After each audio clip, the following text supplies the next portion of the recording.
Hello guys and welcome back to my YouTube channel. In this video tutorial I will show you how to set or change the country or region in eFootball 2027 on PC.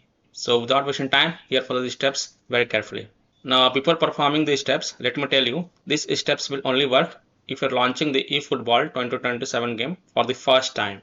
So here launch the game, and when you launch the game you will get this screen, country region of residence.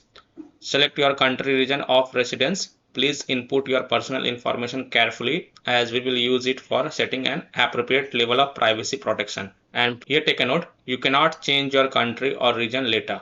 So you can select the country or region as per your country. These are the available country and region available that you can select from.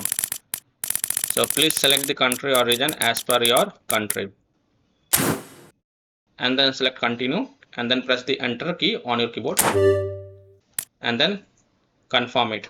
Now please take a note over here, save your country region, current selected India. You cannot change your country region later. So confirm it and that's it.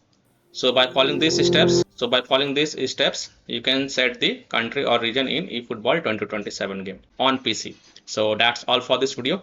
If this video helped you, then please like and subscribe to my channel, share this video and hit the bell icon to get the latest updates. Thank you.